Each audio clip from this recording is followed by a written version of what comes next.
Oi pessoal, meu nome é Thiago. Eu tô gravando esse vídeo para vocês para mostrar como que eu tirei o meu visto de procura de trabalho para Portugal sem a ajuda de nenhuma assessoria ou de algum advogado. O intuito desse vídeo é mostrar para vocês que é possível sim você fazer esse processo todo sozinho, só por você mesmo. E que no começo parece muita documentação e um processo muito complexo, mas depois, se você desprender um tempinho seu para poder separar toda essa documentação e ser um pouco detalhista com esse processo, você percebe que na verdade é bem mais fácil do que parece. É importante falar que esse vídeo tem um intuito educativo, mas mais ainda para falar sobre a minha experiência. Eu não vou guiar vocês e eu não vou fazer um tutorial de como tirar esse vídeo. Até porque o que eu estou falando aqui agora pode estar totalmente desatualizado. Então tirem principalmente como guia para vocês o site da VFS para poder fazer a aplicação desse visto. Lá também eles têm um descritivo de como que você vai fazer e quais que são as documentações necessárias para que você possa aplicar para esse visto. Então esse vídeo é para falar mais sobre a minha experiência mesmo. Eu vou separar esse vídeo em algumas partes, então se você quiser se guiar por elas ou até mesmo pular para a parte que mais te interessa, sinta-se à vontade para fazer isso. Eu vou falar um pouquinho sobre o visto, os pagamentos que eu fiz, a documentação, fazer alguns comentários e mostrar algumas resoluções que eu tive sobre os documentos mais complexos. No final eu vou contar sobre o meu período de espera e a experiência como um todo. Bom, dando uma introdução sobre o visto, ele é um visto de procura de trabalho e alguns países aderem sobre ele, mas eu vou estar falando especificamente agora aqui sobre o de Portugal. Ele te dá 120 dias para você procurar um emprego em Portugal e, diga-se de passagem, é um período mais do que suficiente. A gente vê história de pessoas que conseguem emprego na primeira semana ou no primeiro mês. Quando você tira esse visto, você recebe um agendamento na AIMA. Eu não sei se estão todos que te dão esse agendamento, mas esse agendamento te dá uma entrevista para você poder tirar a sua autorização de residência e ficar em Portugal por mais tempo trabalhando lá. Agora, iniciando realmente o visto, vamos para a parte dos pagamentos que eu fiz. O visto está no dia de hoje num valor de R$ 867,74. Se eu não me engano, foi esse o valor que eu paguei mesmo. E você precisa pagar essa taxa consular porque ela se refere a todo o trâmite da tiragem desse visto. Existem algumas taxas também que são recomendáveis, se não necessárias, para que o seu processo de visto seja mais ágil. Eu paguei o serviço de courrier, que é o serviço de correio, para que o passaporte volte direto para minha casa assim que o consulado me conceder o visto. A assistência para o preenchimento do formulário, que é um documento que eu vou falar um pouco mais sobre mais para frente. Caso eu escreva alguma coisa errada nesse formulário, eles me dão uma assistência remota de como que eu posso corrigir isso. E eu também paguei o seguro do meu passaporte. Caso o meu passaporte seja perdido no meio de todo esse processo, eu recebo um estorno referente a ele. Foram essas taxas que eu paguei. Eu não lembro ao certo os valores que eu paguei exatamente, mas vai ter um link aqui na descrição mostrando elas. Mas como que você vai fazer esses pagamentos? Existem algumas formas de você fazer esse pagamento. Se você agendou um horário para fazer a entrega dos seus documentos presencialmente, tem como você fazer esse pagamento no débito, então você paga na hora ali. Ou caso você esteja entregando seus documentos via correio para sua VFS, você pode fazer o pagamento no Pix ou no depósito na boca do caixa. Sendo que cada transaçãozinha separadas com seus respectivos comprovantes separados também. Não é recomendado você juntar tudo, somar tudo, todos esses pagamentos e fazer uma transação de uma vez. Pode ser confuso para eles. Na verdade, é confuso para eles. Vamos para a parte da documentação agora. A primeira coisa que você precisa saber é qual que é a sua jurisdição. Saber a sua jurisdição é saber para qual VFS que você vai entregar os seus documentos. No geral, existem duas entidades que vão fazer esse processo para você. A VFS, que é a empresa que meio que faz a triagem desses documentos, e o consulado, que vai analisar esses documentos e te conceder o visto. A sua jurisdição vai depender do estado em que você reside. E tem um PDF no site da VFS que vai te guiar certinho para saber qual que é a sua jurisdição. A minha, por exemplo, foi a VFS de Nova Lima, aqui do estado de Minas Gerais, porque eu resido aqui, e o meu consulado foi o de BH. Descobriu a sua jurisdição e agora? Existem duas formas de você entregar essa documentação. Caso você more na mesma cidade que tem uma VFS, você pode agendar um horário e entregar esses documentos presencialmente. Mas caso você não more numa cidade que tem uma VFS, ou a VFS é muito longe de você, a sua jurisdição, no caso, é muito longe de você, tem como você enviar esses documentos pelo correio. Aí você se guia com base no endereço da sua jurisdição. Salvo que possa estar errado, mas às vezes mesmo tendo uma VFS na sua cidade e você podendo fazer um agendamento para poder entregar os seus documentos, às vezes é até mais fácil você só entregar pelo correio mesmo. Porque para entregar presencialmente, você precisa fazer um agendamento. E não é sempre que eles têm horário disponível para você poder fazer um agendamento. Então talvez seja mais fácil você fazer a entrega desses documentos pelo correio mesmo. No meu caso, eu entreguei meus documentos pelo correio porque o consulado fica a 8 horas daqui. Então foi mais fácil fazer a entrega pelos correios. E eu sinceramente não acho que isso me atrasou muito. Falando mais sobre os documentos, separa uma pastinha. Lembra lá atrás que eu falei sobre os pagamentos? Você precisa enviar os comprovantes dele. Então separa esses comprovantes, lembrando que não é para fazer uma transação só e ter um comprovante só.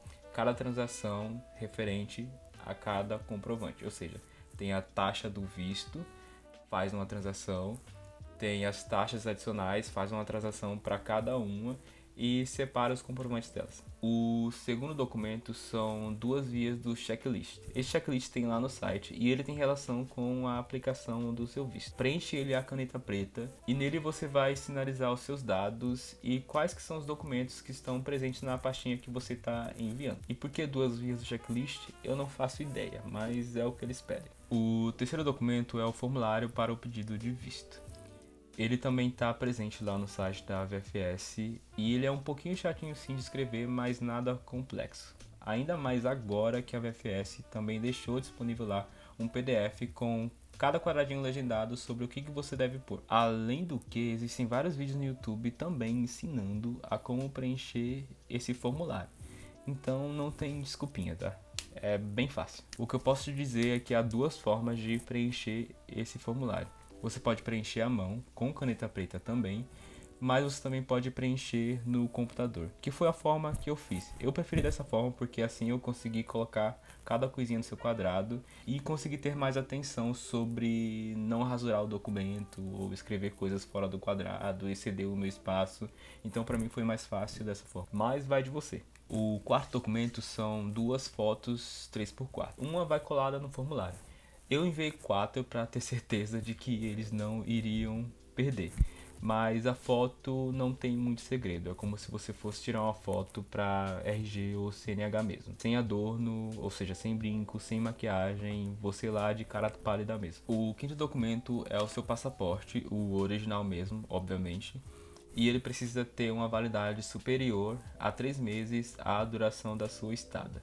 Os 6 documentos são 2 xerox do seu passaporte, aquela parte que tem a sua foto e a outra página que tem as suas informações, e outra xerox do RG ou da sua CNH se você tiver. O sétimo é um comprovante de situação regular que você vai tirar no site da Receita Federal pelo Gov.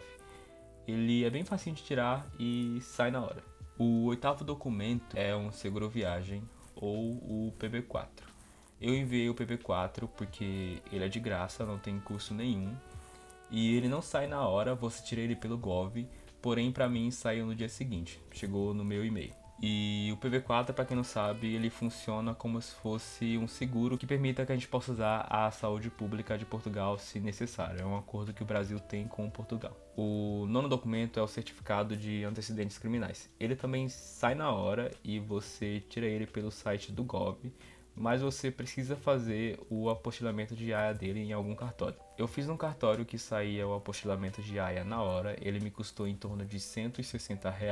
O valor depende para o estado que você mora. Eu vi alguns cartórios que o documento demorava por volta de 4 dias para poder sair. Se você puder, vai em um cartório que tira esse documento para você, que faz esse apostilamento para você na hora. Pois esse documento ele tem uma validade e esse visto ele demora. Então é recomendável que você mande esse documento o mais fresco possível, porque pode acontecer desse seu documento vencer e você tenha que enviar outro. Então tenta enviar o mais fresco possível. Se você não conseguir, faz da forma que der para você fazer mesmo. Isso é passível de acontecer, mas não é muito provável que aconteça. O 10º documento é a passagem de retorno ou a reserva. Não é recomendável você comprar nenhuma passagem sem ter o visto em mãos. O prejuízo pode ser muito grande para você. O recomendável é você comprar uma passagem de retorno com reembolso, se você tiver com grana sobrando para poder fazer isso, ou você também pode fazer a reserva da passagem. Existem alguns sites que fazem isso para você e ele acaba custando nem 10% do valor de uma passagem normal. Então não sai comprando nenhuma passagem sem saber se você tem o visto em mãos. O prejuízo pode ser muito grande para você. O próximo documento é o comprovante de disponibilidade financeira com um valor de 2.610 euros. Que são 3 ordenados mínimos de Portugal, que com a cotação de hoje dá por volta de 17 mil reais, mais ou menos esse valor. Ou você também pode enviar o termo de responsabilidade. Nesse caso aqui, o termo de responsabilidade não dispensa a comprovação desse valor. A única diferença aqui é que ao invés de você comprovar com uma conta do seu nome, a pessoa que subscreveu esse termo de responsabilidade vai ter que comprovar todo esse dinheiro com o nome dela.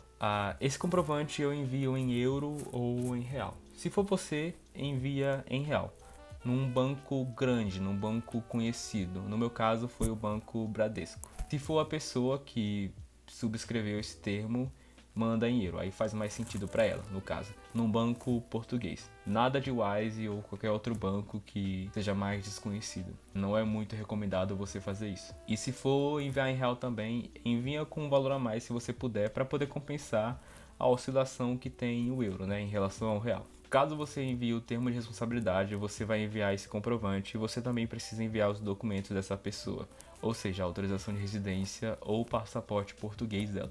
Como eu disse antes, eu enviei um comprovante meu e nesse comprovante haviam movimentações que autoexplicavam da onde que veio esse dinheiro. Se esse dinheiro apareceu para você do nada, para você poder aplicar para esse visto, tem como você explicar isso num próximo documento que eu vou falar mais à frente. O próximo é a reserva de hospedagem ou também o termo de responsabilidade.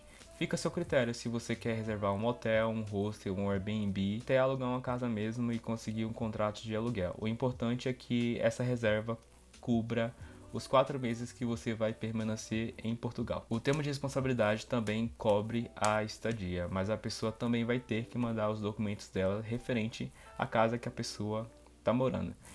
E atenção sobre esses documentos dessa pessoa se você for enviar o termo de responsabilidade para cobrir o comprovante de disponibilidade financeira ou a sua estadia. A pessoa tem que ter um documento válido, tem que ter uma autorização de residência ou um passaporte válido pelo período da sua estadia em Portugal, senão dá indeferimento. Então a carta de intenção. Eles não fornecem um modelo no site da VFS de como que você vai escrever essa carta de intenção, mas você pode pedir um modelo para o ChatGPT, é muito simples. É um documento muito pessoal e existem várias formas de você escrever. E nessa carta você vai detalhar em 4 ou 5 parágrafos de forma concisa, indireta, várias informações sobre você e a sua intenção no país de Portugal. Quando você entra no país, quando você sai, aonde você vai ficar, as informações desse local que você vai ficar, se você está fazendo por um termo de responsabilidade, as informações dessa pessoa, a informação dessa casa que essa pessoa tem para poder receber você, as suas qualificações, se você é formado em alguma coisa no que você se formou, com o que você trabalha, o que você pode oferecer para o país quanto ao seu trabalho, qual área você vai procurar para trabalhar em Portugal, da onde que veio esse dinheiro. Se você não conseguiu se auto-explicar só pelo comprovante, você vai explicar da onde que veio esse dinheiro. Esse dinheiro veio de um carro que eu vendi, de uma casa que eu vendi, de um item que eu vendi. Esse dinheiro veio de uma rescisão trabalhística que eu tive. Existem várias ferramentas que podem te ajudar a fazer isso. Eu citei o ChatGPT no início, mas existem várias pessoas no YouTube que te ensinam a escrever esse documento. E ele é pessoal, então vai de pessoa para pessoa. Nada de copiar, tá? Pega um modelo e escreve por cima com as suas informações. Se vocês quiserem, Deixem aqui nos comentários que eu gravo um vídeo falando mais especificamente sobre esse documento ou sobre qualquer outro documento que vocês tenham mais dúvida também. Eu posso tentar ajudar vocês a preencher eles. Outro documento é o comprovante de manifestação de interesse pelo IEFP, que é o servidor nacional deles de emprego. Ele ajuda os portugueses e imigrantes a achar um emprego. É uma boa você se inscrever nele porque ele também pode te ajudar a achar um emprego no futuro quando você estiver em Portugal. Você se inscreve nele e imprime o comprovante de que você se inscreveu. Também tem o termo de ciência e anuência da VFS que você vai imprimir e assinar. É um documento que comprova que você concorda com a aplicação desse visto. É algo assim, eu não tenho muita certeza. Também tem outros documentos que eu enviei, que são o meu currículo e os meus certificados da faculdade, de outros cursos que eu também fiz, que tem relação com a área que eu vou buscar emprego em Portugal também. E dentre todos esses documentos, é importante que todas as informações que você estiver falando lá batam. Que a sua carta de intenção bata com o seu formulário. Que os seus certificados batam com a sua carta de intenção. Cada coisa vai se conectando e vai construindo uma certa narrativa para você. Como que você vai pôr esses documentos no envelope? Você vai pôr de qualquer forma? Não. Tem o checklist, que foi um dos primeiros documentos que eu citei lá atrás, e você vai seguir a ordem desse checklist. Sobre os prazos e a parte mais chata, que é esperar pelo seu passaporte. Dia 16 de abril eu enviei os meus documentos e no dia 20 de abril o consulado recebeu os meus documentos e a minha aplicação para o meu visto. Então foi bem rápido. Dia 16 de maio, no entanto, um mês depois, eu tive uma pendência em relação à hospedagem. Quando eu apliquei para o visto inicialmente, eu apliquei com um termo de responsabilidade junto com os documentos do meu pai, me isentando de ter que enviar uma reserva de hospedagem ou um contrato de aluguel, porque aluguel em Portugal é muito caro, a gente sabe. Mas eu não me atentei a um pequeno detalhe. A gente é humano e a gente erra, né, gente? A autorização de residência do meu pai ia vencer antes mesmo de eu pisar os meus pés em Portugal. Então eu tive um problema com isso e eles me deram 10 dias úteis para poder resolver esse indeferimento. Se você optar para o termo de responsabilidade para poder isentar de enviar o comprovante de disponibilidade financeira ou a reserva de hotel, é importante que a autorização de residência dessa pessoa que subscreveu esse documento para você tenha a validade para a duração da sua estadia em Portugal. Para resolver esse problema, eu acabei tendo que alugar um quarto em Portugal. Meu pai me ajudou a conseguir encontrar um na cidade dele mesmo. O locatário me enviou um contrato de aluguel e esse contrato de aluguel eu enviei pro consulado. Eu consegui resolver tudo isso no dia 28 de maio. Ou seja, uns 8 dias úteis, algo do tipo assim. E no dia 26 de junho, numa quinta-feira ensolarada, eu recebi o meu passaporte em casa, totalizando 70 dias corridos. Olha só, tem gente que espera de 150 a 200 dias para a chegada do visto, mas o meu foi extremamente muito rápido. Eu não sei se foi sorte ou se eu apliquei tudo da forma mais certa possível. Eu sei que eu fui muito atento aos detalhes e tive muita paciência para preencher cada documento e criar uma narrativa para eles, mostrando que eu tenho meus certificados, eu tenho minha experiência, que eu sou capaz de arrumar um emprego em Portugal e conseguir contribuir com o país dele. Foi uma espera muito grande, com muita ansiedade, e afinal só a gente sabe o quanto que mudar de país é um divisor de águas na sua vida. E o visto é basicamente uma confirmação disso. Agradeço muito Portugal por ter me concedido esse visto e a Deus também por não ter saído do meu lado durante todo esse processo, porque foi muito agonizante a espera. Então, viram, não é tão difícil quanto parece. E se você não tem grana para poder gastar numa assessoria que pode chegar a R$1.000 até,